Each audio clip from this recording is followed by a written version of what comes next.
Բարի օր, Ազատություն TV-ի ուղիղ եթերը լուրերի թողարկումն է շարունակում։ Հայաստանի տարածքում 500-600 ադրբեջանցի է գտնվում։ Կառավարության նիստի սկզբում անդրադառնալով հայ-ադրբեջանական սահմանին տիրող իրավիճակին հայտարարեց վարչապետի պաշտոնակատար Նիկոլ Փաշինյանը։ Մի քանի օր առաջ Փաշինյանը 250 ադրբեջանցի զինծառայողների մասին էր հաղորդել, իսկ պաշտպանության նախարարությունը դրանից հետո առանց թվեր նշելու պնդել էր։ Ադրբեջանցի զինվորականների մի մասը Հայաստանի տարածքից դուրս է եկել։ Այս ամենով հանդերձ Փաշինյանը սահմանային իրադրությունը անփոփոխ համարեց, նաև խոսեց համացանցում հրապարակված աշխատանքային թղթից, որի մեկնաբանությունը ըստ նրա հետևյալն է. Հայաստանի կառավարությունը ստորագրելու է հակահայկական փաստաթուղթ։ Առանց մանրամասնելու, թե ինչի մասին է խոսքը, Փաշինյանը հայտարարեց, եթե Ադրբեջանը իրագործի պայմանավորվածությունները, ինքը թուղթը ստորագրելու է։ Դա 100%-ով ըստ վարչապետի պաշտոնակատարի համապատասխանում է Հայաստանի ազգային շահերին։ Օպերատիվ իրադրությունը հայ-ադրբեջանական սահմանի արդեն բոլորիս հայտնի հատվածներում, Սյունիքի և Գեղարքունիքի մարզերում փոփոխություն չի կրել այն առումով, որ իրադրությունը իհարկե շարունակում է մնալ լարված, այն արձանագրումով, որ դեռևս բավական թվով ադրբեջանցի զինվորականներ գտնվում են Հայաստանի Հանրապետության տարածքում, մոտավորապես 500-600 հոգի, տարբեր հատվածներում։ Մեր զինված ուժերի գործողությունների տրամաբանությունը հետևյալն է. մարտավարական գործողություններով սահմանափակել ադրբեջանցիների գործողությունների պոտենցիալը։ Քաղաքական առումով մեր խնդիրը հետևյալն է. Առաջինը թույլ չտալ, որ իրավիճակը դուրս գա վերահսկողությունից, այսինքն մաքսիմանը անել պատերազմական կամ ռազմական բախման որևէ սցենար բացառելու համար, եւ երկրորդը հասնել նրան, որ ադրբեջանական զինուժի ներկայացուցիչները լքեն Հայաստանի Հանրապետության տարածքը։ Այս առումով կարող ենք արձանագրել, որ ահռելի դիվանագիտական աշխատանք է արվել եւ արվում, եւ դրա կարևոր վկայություններից է նաեւ այն, որ այսօր կառավարության նիստում արտաքին գործերի նախարարության տեղը թափուր է, որովհետեւ ԱԳՆ մեր բոլոր գործընկերները հենց այս պահին օպերատիվ զբաղվում են այդ աշխատանքով եւ պիտի արձանագրեմ, որ այս պահի դրությամբ դիվանագիտական կատարված աշխատանքը համարում եմ արդյունավետ, ընդ որում ուզում եմ ընդգծել, որ ոչ միայն ԱԳՆ մեր գործընկերներն են դիվանագիտական աշխատանք տանում այդ ուղղությամբ, այլև պաշտպանության նախարարությունը նույնպես դիվանագիտական աշխատանքներ է տանում, մեր փոխվարչապետերը նույնպես դիվանագիտական աշխատանք են տանում, համարում եմ հաջողված, ինչու, որովհետև մեր գործընկերները միջազգային ըստ էության մեր միջազգային գործընկերների եւ Հայաստանի Հանրապետության դիրքորոշումները նույնական են, այն է, Ադրբեջանի զինված ուժերի ներկայացուցիչները պետք է լքեն Հայաստանի Հանրապետության տարածքը։ Ըստ էության սա մի փաստ է, որը աշխատանքային մակարդակում արձանագրված է։ Ադրբեջանի Հանրապետությունը Հայաստանի Հանրապետության քաղաքական վերնախավում ունի տեղեկատվական պայքարի գործակալներ։ Գիտեք, շատ անհարգալից իրադրություն ունենք Հայաստանի Հանրապետության հանրության հանդեպ։ Համացանցում հրապարակում է թուղթ, որի 90%-ը բովանդակության ծածկված է, այսինքն սևով փակած է։ Եվ դա ներկայացվում է որպես ապացույց, որ Հայաստանի Հանրապետության կառավարությունը ստորագրում է հակահայկական փաստաթուղթ։ Պատկերացնում եք, ասենք պատկերացրեք, այս թուղթը հրապարակենք, ամբողջ բովանդակությունը ծածկված է, ասեք, տեսեք ինչ ապացույց ունենք, որ հերթական հակահայ փաստաթուղթն է ստորագրվում։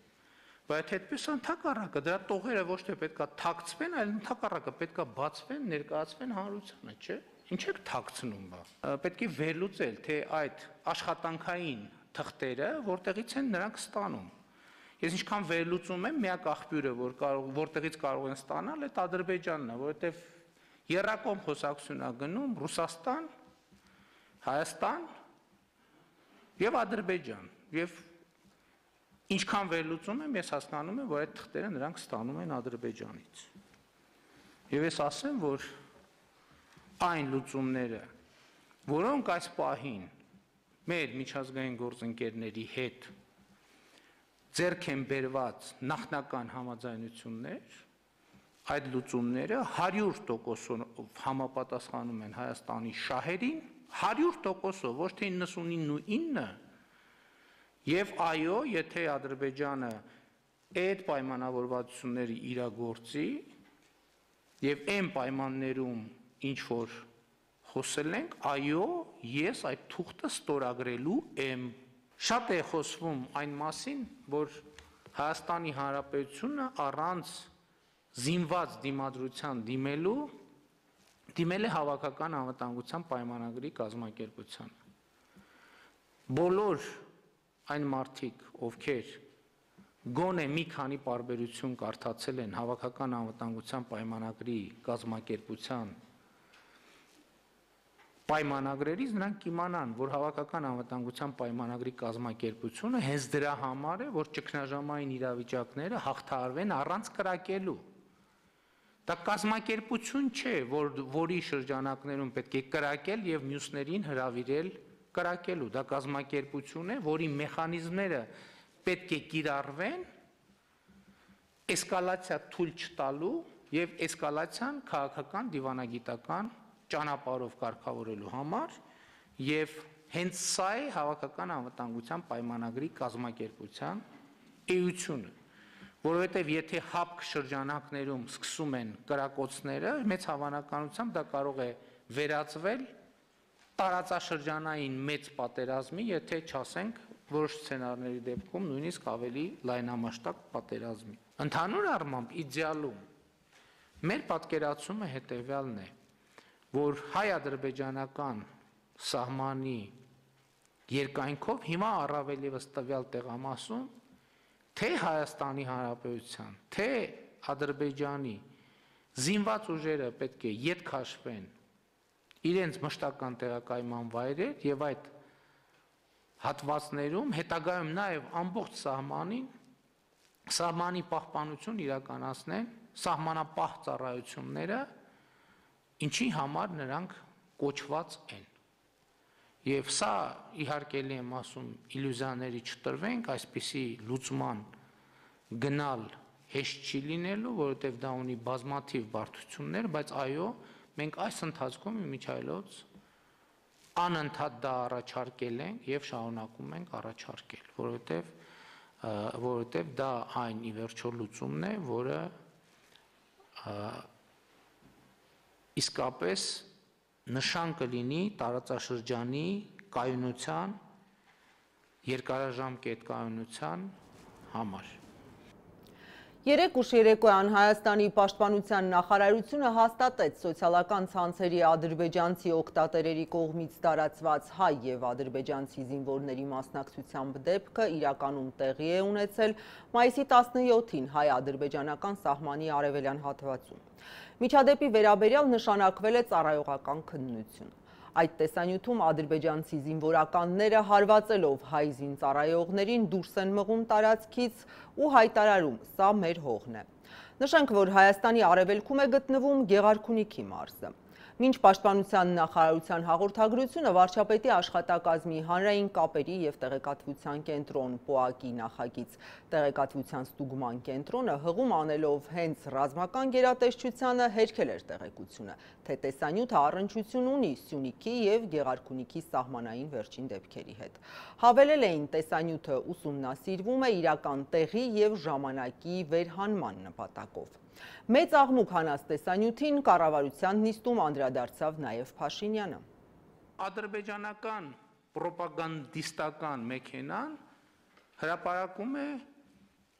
2 ժամ տևած տեսանյութից 3 րոպեանոց մի հատված, 3 կամ 4, ես գուցե րոպեի մեջ սխալվեմ, կամ 5 լավ։ Եվ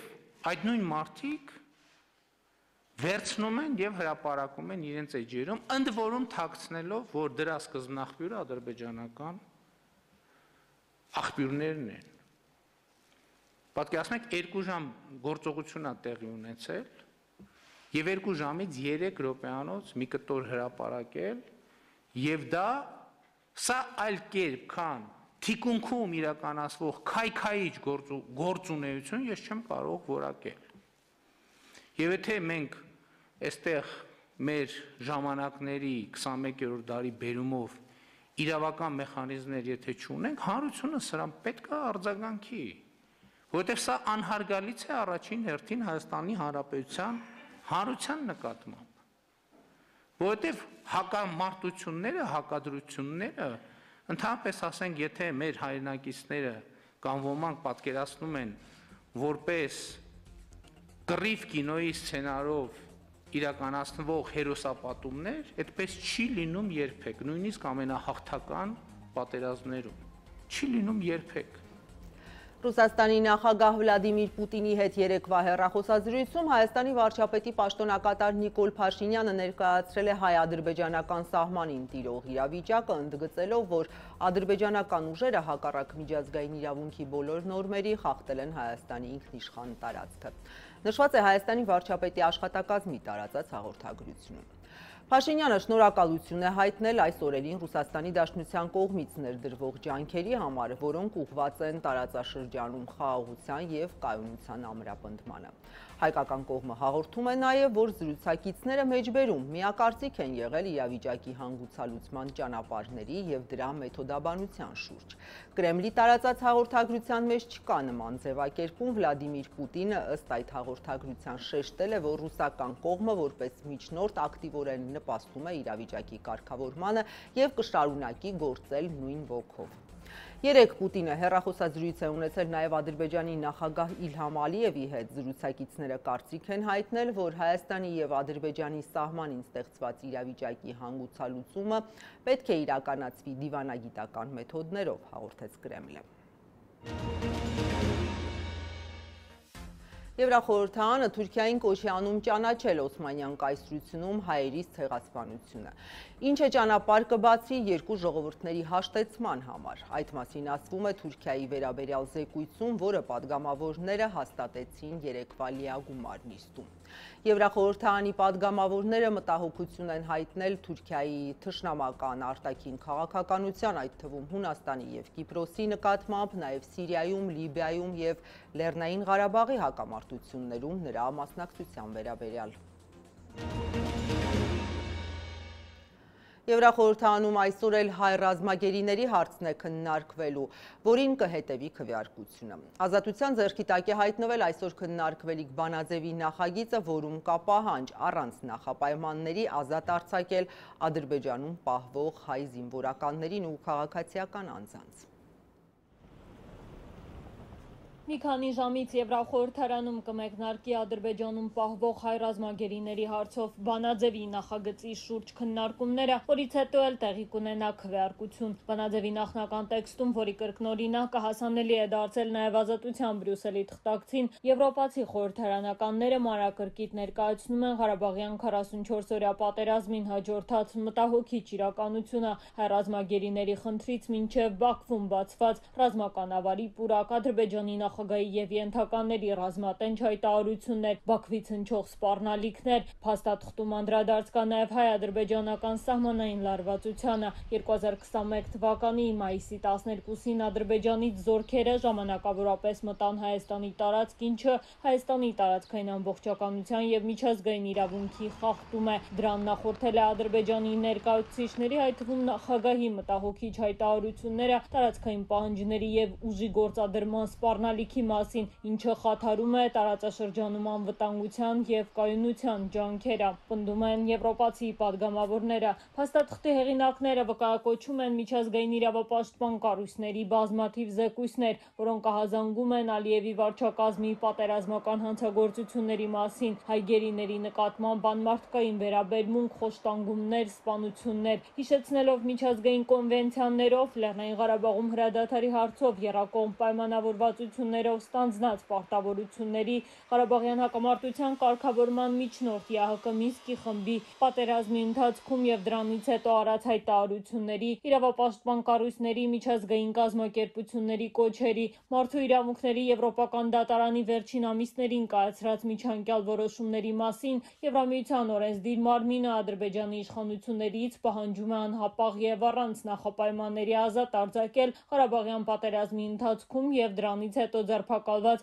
բոլոր հայ գերիներին, ինչպես զինվորական, այնպես էլ քաղաքացիական անձանց։ Բանաձևի նախագիծը վկայակոչելով մտահոգիչ հաղորդումները փաստում է, որ շուրջ 200 հայեր գտնվում են ադրբեջանական գերության մեջ եւ նրանցից շատերի ճակատագիրն անհայտ է։ Բաքուն հստակ տեղեկություններ չի տրամադրել նույնիսկ մարդու իրավունքների եվրոպական դատարանի կայացրած վճռից հետո։ Եվրախորհրդարանի 5 խմբակցությունների, այդ թվում ամենամեծ քաղաքական ուժի Եվրոպայի ժողովրդական կուսակցության անունից կազմված բանաձևը Ադրբեջանի կառավարությանը հորդորում է ներկայացնել գերության մեջ գտնվող բոլոր անձանց ամբողջական ցուցակները, տեղեկություններ տրամադրել նրանց գտնվելու վայրի, առողջության մասին, թույլատրել փաստաբանների, բժիշկների եւ իրավապաշտպանների մուտքը հայ ազգի կալանավորների մոտ, ապահովել գերիների կապը նրանց հարազատների հետ։ Բանաձևի նախագիծը վկայակոչում է մեջբերում հավաստի հաղորդումները, ըստ որոնց հայ ռազմագերիներ եւ այլ գերիներ պահվում են նվաստացուցիչ պայմաններում, գերեվարվելիս կամ կալանքի ընթացքում ենթարկվել են անմարդկային վերաբերմունքի եւ խոշտանգումների։ Խստորեն դատապարտում ենք 2021 թվականի ապրիլի 9-ին տեղի ունեցած միջադեպը, երբ Ադրբեջանի իշխանությունները դատարկ ինքնաթիռ են ուղարկել, որը ենթադրվում էր պետք է հայ կալանավորներին վերադարձնել։ Սա համարում ենք ծայրաստիճան անմարդկային քայլ, ավելին այդ քայլը վկայում է հայ գերիների եւ նրանց ընտանիքների նկատմամբ Ադրբեջանի նվաստացուցիչ վերաբերմունքի մասին, նաեւ ասվում է բանաձևի նախագծում։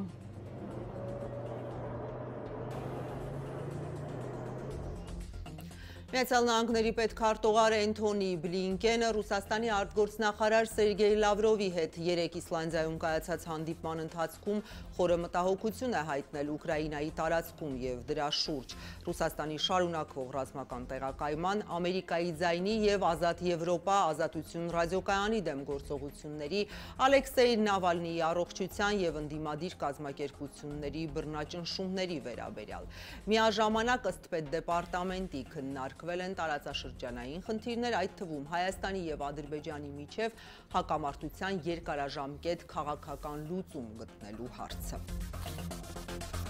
Սրանք էին ժամի նորությունները, լուրերի հաջորդ եթերաժամը 14:00-ին է, կհանդիպենք։